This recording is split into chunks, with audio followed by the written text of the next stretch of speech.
Boh jedhama. Chaayinaa jiraata.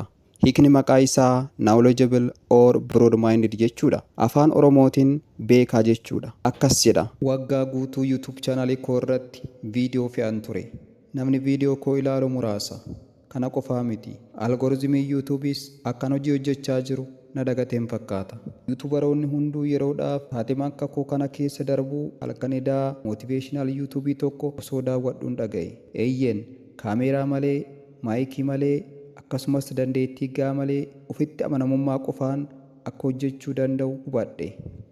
Viidiyoo koo isa jalqabaa upload godhee eeguu jalqabe. Ammas nan eege.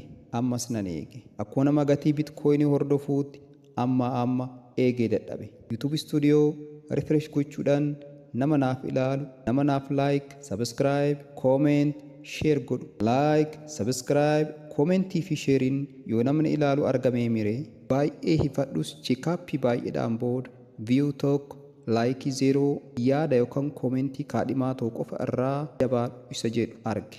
Kana jedhee reply godheef. Anaa fi Mr. Beast jidduu garaagarummaa xinnootu jira. Irraangaa jedheen. Analaayitikii YouTubii koos kan na dagate amma natti kolfe. Amma anis YouTubii cimsee hojjechuu murteesse. Viidiyoo waa'ee YouTubii barsiisu 37 ilaale. Kontentii hojjechaa jiru kanumaan viidiyoo tokko akkaataa gorsa viidiyoodhaan 37 irraa argadheen viidiyoo daqiiqaa 2 sa'aatii 6 edit godhe. Yeroon edit godhu dogoggoraan nama sadarkaa qabate jechuun ni danda'ama.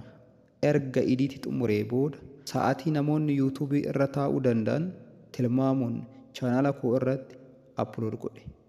View muraasa argadhee jira. Jiddu galeessaan yeroon namni naaf ilaale sakandii 23. Yeroon edit irratti dabarsu na haa yaaddeessu malee hoyyeen qaba itti fufa ofiin jedhe. Hiriyaan koo YouTubiin akkami hojjechaa jirtaa naan jedhe. Harka koo mallattoo delete channel jedhu irra kaa'eera.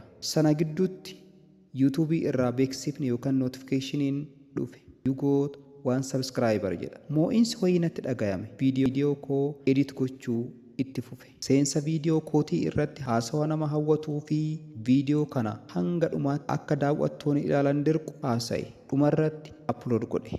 Yaada yookaan commentii dhugaa tokko. Comment kan godhe kaadhimaa toomiti nama biraati. Akkas jedha. Biroo dhuguma viidiyoon kee na qarqaareera jedha. Anis commentii koo screenshot godhee kuusaa fakkii yookaan fooldarii kaka'umsa kootii keessa kaa'e. Viidiyoon koo vaaraalii hin baane addunyaan na hin beekne hin jedhin. Namni isaan beeku hin jiru ture. Garuu abdii garmalee qabu turan. Kanaaf ammaaf viidiyoo kee namni siif ilaalu baay'ee yoo hin jiraatanis ati mooteerta.